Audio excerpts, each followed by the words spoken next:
How in the world do you describe what the Memphis Grizzlies did to the Golden State Warriors on Thursday night without cursing, without saying anything inappropriate? I'm going to do my very best to do just that on this episode of Locked On Grizzlies. Plus, Zach Edey's legend grows just like I told you that it would yesterday, and we preview Memphis's trip to Atlanta to take on the Hawks. It's a Friday edition of Locked On Grizzlies. Let's lock in.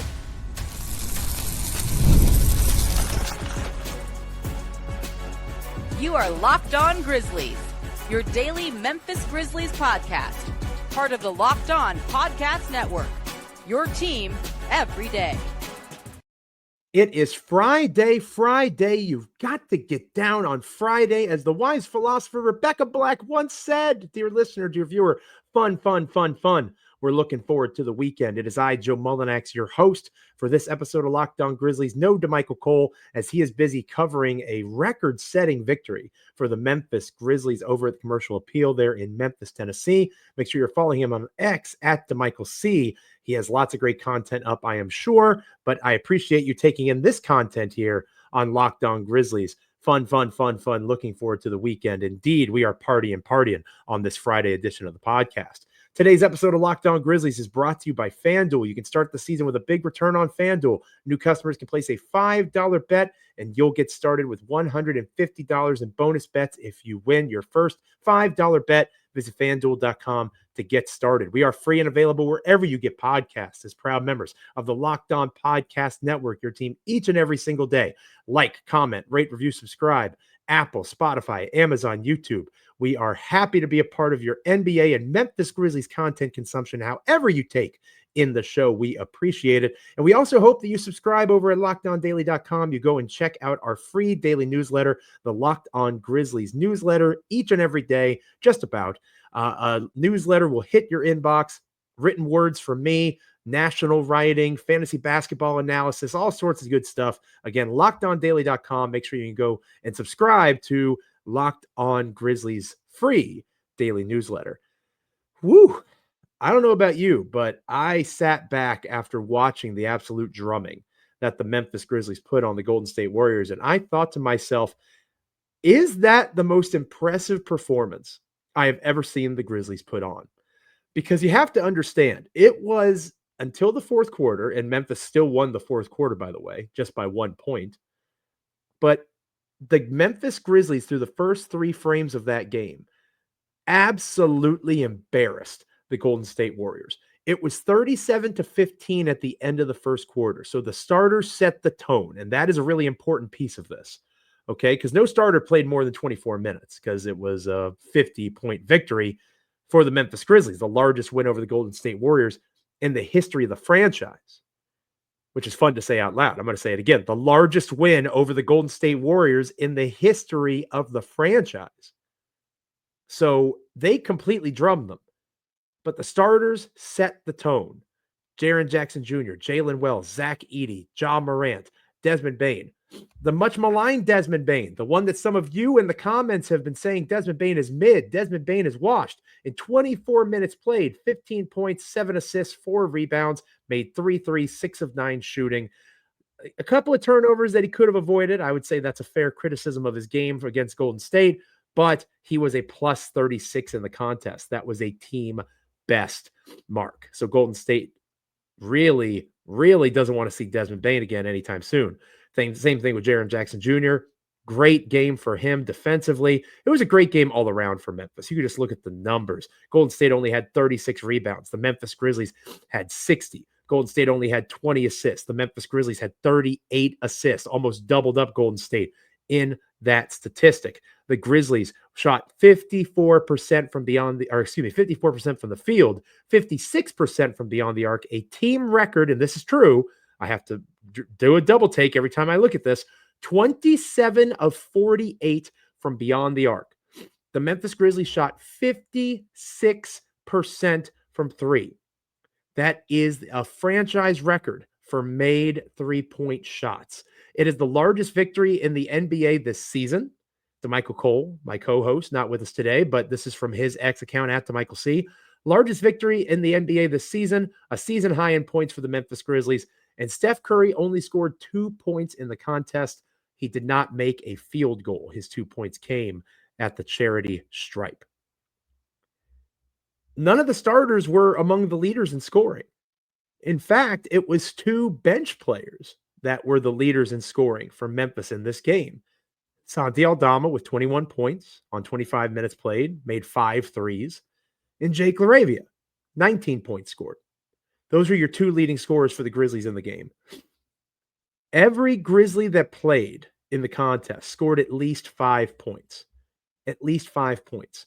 You had 5 bench players score at least 8 points.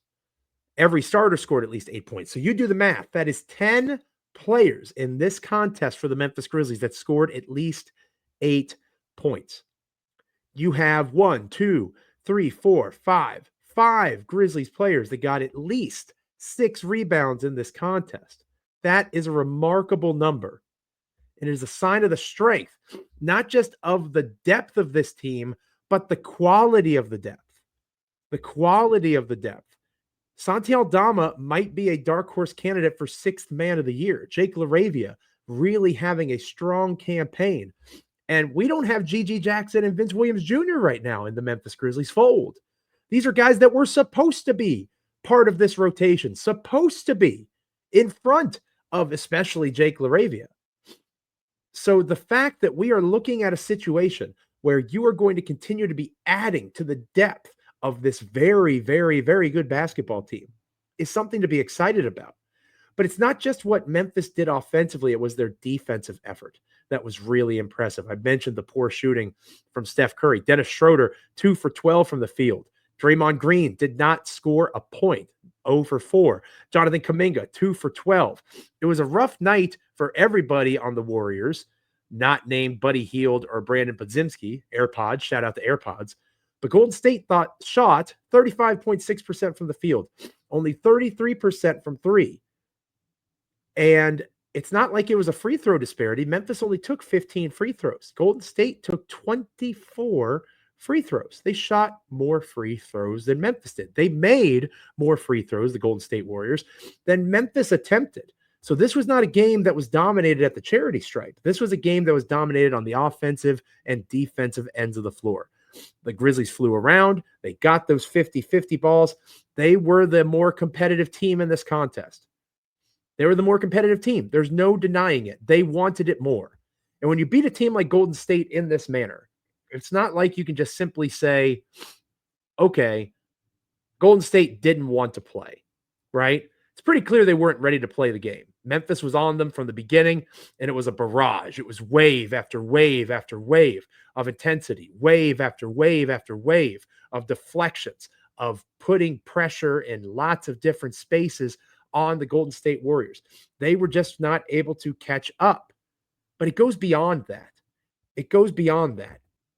Golden State did not catch up because they were not able to catch up. They did not have the talent. They did not have the energy. They did not have the wherewithal to do so. Memphis made a very loud statement on Thursday night.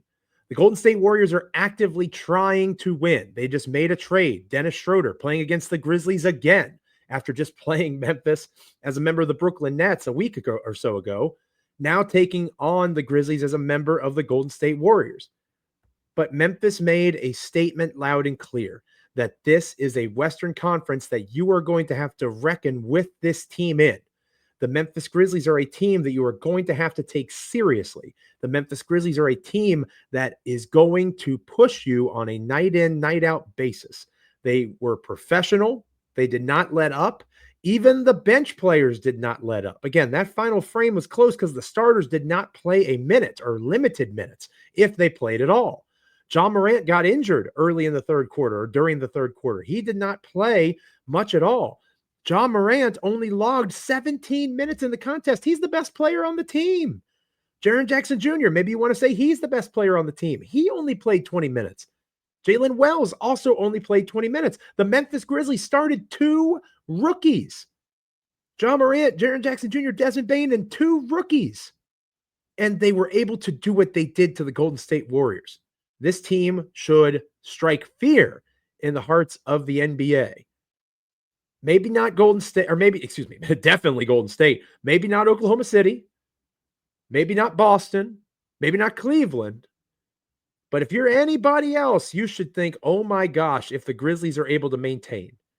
Because there's nothing about this performance outside of the absurd heat checks from three that isn't sustainable. Memphis can keep playing with pace. Memphis can keep playing the style of defense. They have the depth to be able to come at you in wave after wave after wave. They continue to zig as the NBA zags offensively. They can maintain this. Maybe not beating the Warriors by 50, but by competing against anybody on any given night. This is an NBA Finals contender, and they made that loud and clear against Golden State. When we come back here on Locked On Grizzlies, one Grizzly in particular really did me proud. I was very happy to see, not just because he proved me right, but because he really showed that his role on this Grizzlies team can evolve from what it was in college. We're going to talk more about Zach Edey next, coming up here on Locked On Grizzlies. Today's episode of Locked On Grizzlies is brought to you by Prize Picks. Make your holidays bigger and brighter with Prize Picks, the best place to get real money action while watching your favorite sports. You can now win up to 1,000 times your money on Prize Picks. It's the best place to get real money sports action. Join over 10 million members and sign up today. And you should join now because this holiday season, Prize Picks is giving away 2 free picks in December, and they're giving away $30+ million in rewards during Picksmas. I think that Prize Picks is a blast during basketball season in particular. You can pick all sorts of different things, all sorts of different ways. I love the idea of taking this weekend Desmond Bane for more than 20 points, something like Joe Morant for more than 7 assists. Combining that and more is something that you can do over at Prize Picks. Download the app today. Use the code LOCKEDONNBA to get $50 instantly after you play your first $5 lineup. Again, download the app today and use the code LOCKEDONNBA to get $50 instantly after you play your first $5 lineup. Prize Picks. Run your game. Today's episode of Locked On Grizzlies is also brought to you by Rocket RX. If you're ready to boost your confidence and take control in the bedroom, Rocket RX has the solution. Imagine feeling more prepared and performing at your best. Rocket RX makes it simple and stress-free. Rocket RX offers FDA-approved treatments at a lower cost than branded alternatives. No more uncomfortable doctor's visits or pharmacy trips to get you performing your best in the bedroom. Everything is delivered straight to your door in discreet, plain packaging. With Rocket RX, you'll get trusted care from a real U.S. clinical team. Complete a quick 100% online consultation, and you could get your free prescription today. Visit rocketrx.com to get started now. It only takes 2 minutes. Right now, our listeners can get 40% off your first order when you use the code LOCKEDONNBA. That's rocketrx.com, code LOCKEDONNBA for 40% off your first order. Terms and conditions apply. Rocket RX, better sex made simple. All right, the Memphis Grizzlies had a really solid showing against Golden State. That goes without saying. And I mentioned that it was a lot of Grizzlies that did it, right? It wasn't Ja, it wasn't Jaren, it wasn't Dez. It was the collective that put it all together. A great example of this is one Zach Edey. Now, if you remember correctly, dear listener, dear viewer, if you're an everydayer, dare I say, if you're someone that's here with us each and every time an episode drops here on Locked On Grizzlies, you know that I told DeMichael Cole that I thought this game was an opportunity for the legend of Zach Edey to grow because Draymond Green was talking that trash, as Draymond Green has a tendency to do. And Zach Edey at 7'4", 290 pounds is not afraid of anyone. As the kids say, he's got that dog in him, and it's a big freaking dog. And Zach Edey put that on full display against Draymond in this contest. Draymond Green is a good basketball player. As fun as it is to trash him and point out all of his struggles offensively, this guy can stuff the stat sheet. Here is Draymond Green's stat sheet against the Memphis Grizzlies. 0 points, 0 rebounds, 0 assists, 4 turnovers, 4 missed shots, 1 missed 3, 1 steal, 4 personal fouls in 19 minutes played. He was a team worst, minus 42. A team worst. Zach Edey, on the other hand, let's talk about his night. Only 24 minutes played, which is roughly what he'll play even when the Grizzlies are in more competitive contests. 8 points, 8 rebounds, 4 assists, 2 blocks, too many turnovers, too many fouls, 4 turnovers, 5 fouls. He's a rookie, still learning how to play. But what doesn't show in the box score is how he physically dominated his matchup with Draymond Green. Draymond Green tried to get in the head of Zach Edey. He played his mind games, not just with Edey, but with Jaren Jackson Jr. too. And that was a sign of the growth of this team. they didn't play into it, at least not consistently. Jaren did pick up a silly foul here or there. I think he picked up 2 fouls within the first 90 seconds to 2 minutes of the contest. Draymond has a way to get under your skin. There's no denying that. But he did not get under Zach Edey's skin. Zach Edey, I don't know that you can humble Draymond Green. Draymond Green will point out his championship rings, and I'm sure there'll be a reason or excuse on his next podcast why this game went the way it did. It'll somehow be the official's fault, or it'll be Memphis's fault because the Golden State Warriors didn't want to be there. There'll be some sort of excuse. But Zach Edey punked Draymond Green. Zach Edey took on the bravado and the intensity and simply said, I am not interested in any of this nonsense. And he was able to hold his own.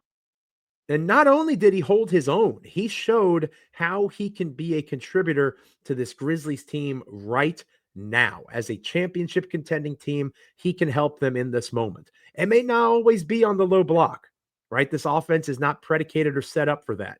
I'm sure there's sets that they can run to get him looks, especially in mismatch situations.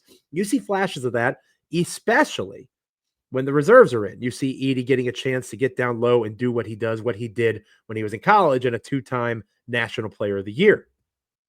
But what Edey can do and what Edey will do as a member of the Memphis Grizzlies right now, at the very least, is be a guy who can hit wide open threes, which is wild to say out loud considering his college career.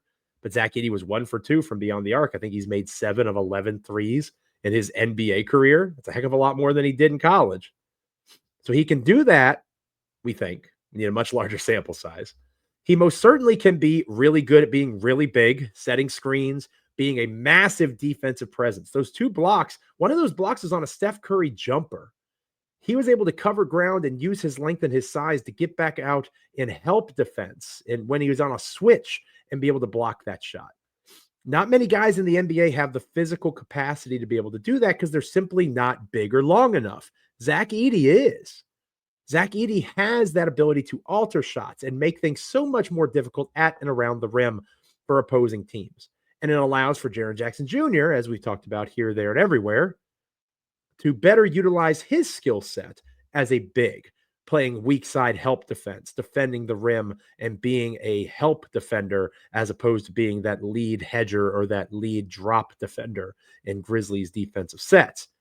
That holds tremendous value. He holds tremendous value as a rebounder. He holds tremendous value as a finisher at the rim. There were times where Memphis just threw the ball up to him and he kept the ball above his head and he hit a quick little hook shot, like he practices all the time, as we've heard DeMichael say. He has that shot down. And when he keeps the ball above his head, there's not many guys that are able to defend him effectively because of his size and what he brings to the table. And that's even without acknowledging the skill set that he very clearly has as an offensive scorer. He can be an enforcer, man, because of his mentality, his willingness to just be that dude. And he's not going to do it the same way that Steven Adams did it, or Tony Allen's, or Zach Randolph. Insert whichever big, strong, tenacious dude you want, Dylan Brooks. Those are all guys that kind of had that role for this Grizzlies team. And Memphis doesn't really have that, right? Marcus Smart is the tenacious defender on the perimeter. But in terms of the dude that you don't necessarily want to mess with, the guy that if you got into a fight in a back alley, you would want them on your side. Zach Edey is 100% that kind of dude. He is showing that energy. To take on Draymond Green, who clearly NBA officials have a hard time taking on. To take on Draymond Green, who has a villainous streak to him that has him booed in just about every NBA arena that there is. To do that and to put himself out there as a guy that is willing to stand up to and bully the bully. Zach Randolph was in attendance against the Golden State Warriors. I'm sure he was proud of Zach Edey just like I am. Because where Zebo's from, if you remember correctly, those of you that have been following the team as long as I have, where Zebo's from, bullies get bullied. And that's exactly what Zach Edey did to Draymond Green. Hit me up in the comments. Hit me up on X at Joe Mullinax. Again, you could talk about Santi Aldama's amazing offensive production. You could talk about Jake LaRavia being a great two-way player. There are so many storylines coming out of this contest that you could really, really drive home. For me, it's Zach Edey being that dude. One, because it is a tangible thing that he can do each and every time that the Grizzlies play, whether it's a blowout win like this, and only New York has the same amount of blowout victories over 20 points, I believe the stat is that the Grizzlies broadcast shared. Only the Knicks are in the same stratosphere, the way Memphis blows people out. Or in a tight contest, which most certainly is going to happen, the Memphis Grizzlies can depend on Zach Edey to do exactly what he did against Golden State. That is sustainable. Making 27 threes, not sustainable. Shooting 50-some% from the field, not sustainable. Having Zach Edey be the Zach Edey that he was against Golden State, that's going to help you win a lot of basketball games. When we come back here on Locked On Grizzlies, we're going to close out this episode previewing Grizzlies Hawks, looking at what Memphis has to do to keep the good times going against an improved Atlanta team. Stick around. Today's episode of Locked On Grizzlies is brought to you by FanDuel. Get ready to tackle the NFL action with a FanDuel, America's #1 sportsbook, because right now new customers can bet $5 and get $150 in bonus bets if you win. The FanDuel Sportsbook app gives you everything that you need to place live bets on the NFL all in one place. So when you get a hunch in the middle of the game, maybe you think the Commanders are going to knock off the Philadelphia Eagles, you think that they're going to put up the numbers to beat the spread, you can check out the latest stats, view live play-by-play, and so much more on the same exact page where you place your bets. Just visit FanDuel.com to join today. You'll get started with $150 in bonus bets if you win your first $5 bet. That's FanDuel.com. Never waste a hunch ever again, and make every moment more with FanDuel, an official sportsbook partner of the National Football League. The Grizzlies have to move on. It's hard sometimes when you have a blowout loss and, you want to get back on the court, but it can really kind of impact your psyche, your confidence. A blowout win can have a similar effect, just in the opposite direction, right? If the Grizzlies start feeling themselves a little too much, pay attention to their press clippings, on all the talk shows and blogs. I'm guilty of this, right? My newsletter is talking exactly about that today here for Locked On Grizzlies. If you subscribe, again, lockedondaily.com, you most certainly should. Free daily newsletter. Memphis is a team to be reckoned with. You're going to hear that over and over and over again. If they listen to that and then they show up to Atlanta and they're not ready to take on a Hawks team led by Trae Young, having a good season thanks to guys like Jalen Johnson taking a leap as a rebounder, as a perimeter defender, then Memphis is going to be in a tough spot. They have to be able to carry this momentum and apply it in Atlanta against a Hawks team that is going to be game to compete. The Hawks can compete. They've beaten the Los Angeles Lakers, who the Grizzlies had issues with recently. They have beaten the New York Knicks, who I mentioned earlier in the show about blowing out people at a similar clip to the way that Memphis has been blowing out teams. The Hawks have beaten both of those squads in the last 5 games. If the Grizzlies don't come to play, Atlanta can most certainly kill some of the bad vibes that have been coming from this contest and humble Memphis. I mentioned Jalen Johnson a moment ago. He's a guy that really impresses me watching him play, looking at his numbers. In the most recent game for the Hawks, a loss to the San Antonio Spurs in overtime, Jalen Johnson scored 22 points on 14 shots, had 9 rebounds, 3 assists, 2 steals, 3 blocks. He's a stat sheet stuffer, and he's able to log a lot of minutes too. He was on the court for 39 minutes between regulation and overtime. That is significant. You have Trae Young, of course, 23 points, 16 assists. That is a remarkable run. Hits 50% of his threes against San Antonio. Those two guys can go. Outside of that, it's hit or miss, right? DeAndre Hunter coming off the bench, 27 points, 6 rebounds, not always making that level of production. Larry Nance Jr., as a front court bench player, is an interesting option, especially with the injuries that Atlanta is currently dealing with at the center position. They will not have their backup center, Okongwu, moving forward. He's out for at least the next 4 games, so he's not going to be available for the Hawks against Memphis. The Grizzlies have a pretty deep front court, right? In the game against Golden State, Brandon Clark came off the bench. That guy has started a ton of basketball games for Memphis this season. You've got Santi Aldama coming off the bench. Jay Huff, when he's healthy, is your 5th big. They have depth there. Larry Nance Jr. being able to produce at the level that he did against the Spurs, that is going to be a positive for them. Again, 21 points, 13 rebounds for Nance, 5 for 6 from 3. You're not going to see that from Larry Nance often, but he has it in his bag. He has the capacity to play at that level. What Atlanta does not have that Memphis does is depth.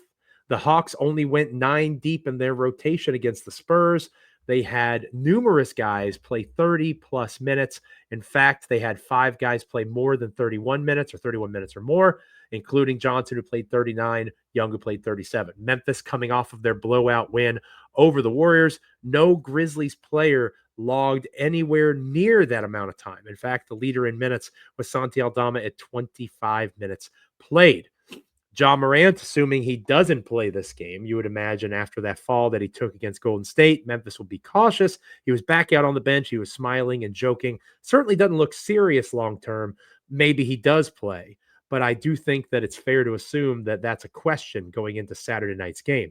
If they don't have Ja, there's obviously going to be a serious issue with their point guard depth. Who's going to fill that spot? You hope Marcus Smart returns at some point.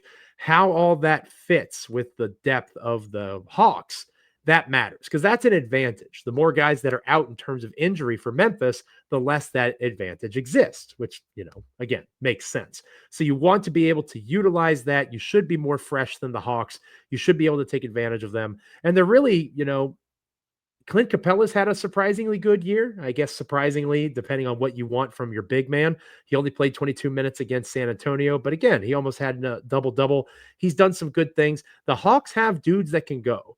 And while they are a 500 team in the Eastern Conference, a conference that is not particularly good, especially compared to the West, the Hawks are a team that have the goods in terms of being able to compete on any given night against anybody. Memphis has to pay attention to the three-point line. That is somewhere where Atlanta can consistently be around 38 to 40% from the field because they have a guy like Trae Young, but they also have DeAndre Hunter who can get hot. They have Jalen Johnson who can hit those threes. They have to be studious in film, looking at how they want to get to their spots because this is an Atlanta Hawks team you don't see all the time, right? It's an Eastern Conference matchup. You don't play them as often as you play a Western Conference foe. You're not as familiar with their games. You need to take a look at what the Spurs did to take advantage of the Hawks. How Jeremy Sochan scored 20 points. That's not a strength of his game, right? He's a good young player, but to put up 20 points on 14 shots, what was he able to do? Did they take advantage of the paint? Did they drive to the basket on a consistent basis? The Spurs posted 32 assists. They protected the basketball not anywhere near as well as Memphis hopefully would. 17 turnovers, probably one of the reasons the game was close. But how do they get to the basket? How do they get their looks? How do they take advantage of what Atlanta is giving them? They have to keep moving the ball offensively, and that is one of the biggest questions about this Grizzlies team moving forward, at least for me. Are they able to maintain the scheme and structure moving forward? Again, they're not going to beat teams by 50 every night. As fun as the Golden State Warriors game was, that's not reality. That's a pipe dream, right? A once in a decade possibility for a team to go up on a team that is actively trying to win. It's not like they did it to the Brooklyn Nets. It's not like they did it to the Washington Wizards. They did this to the Golden State Warriors, who are fighting for their playoff lives at the tail end, the twilight of Steph Curry's peak. Steph Curry's career, you could argue he's not at his peak anymore. But they're trying to maximize the greatest three-point shooter in the history of the NBA, and they just got obliterated by the Memphis Grizzlies. How do you keep that energy? How does it travel? Ja Morant talks about being road warriors all the time. Whether Ja's on the floor or not, they have to keep that mentality. You have to respect this Hawks team. Trae Young is the only guy in the NBA having a better facilitation season than Ja Morant. Jalen Johnson is one of the best young players in the league. If you get out early on this team, like they did against Golden State, they have all the opportunity in the world to have another successful night. If you let the Hawks hang around, they're going to push you in a way that maybe they should. Thank you so much for joining me on this episode of Locked On Grizzlies. On our next episode, it will be Monday, December 23rd, a couple of days to Christmas. I will have DeMichael Cole back with me. We will talk about Grizzlies Hawks. We got to get DeMichael's take on being there in person for what the Grizzlies did to the Warriors. We'll talk a little bit more about that. And we'll also preview the Grizzlies game that night, Monday night, against the Los Angeles Clippers at home. They have a couple of games at home coming up this week over the Christmas holiday, which is nice. Monday and Thursday, and then they head out for a 5-game road trip. Memphis will not play at home again after Thursday, the day after Christmas, until Monday, January 6th. So that is a significant roadie coming up for the Memphis Grizzlies. We'll talk about that and more on our Monday edition of the podcast. Thank you so much for being with me on this edition of the show. Make sure you're liking, commenting, rating, reviewing, subscribing, wherever you get podcasts. We're proud members of the Locked On Podcast Network, your team each and every single day. Apple, Spotify, Amazon, YouTube, literally anywhere you get a podcast, you can check out Locked On Grizzlies. Make us a part of your NBA and Memphis Grizzlies content consumption each and every time that an episode drops. And also check out our free daily newsletter, lockedondaily.com. Again, go to lockedondaily.com and subscribe to the Locked On Grizzlies free daily newsletter. Have a wonderful weekend. Enjoy the college football playoff. Enjoy all the time with family and friends heading into the holiday. It's going to be a wonderful time for all. Take care of yourselves. Take care of each other. We'll see you right back here on Monday on Locked On Grizzlies. See ya.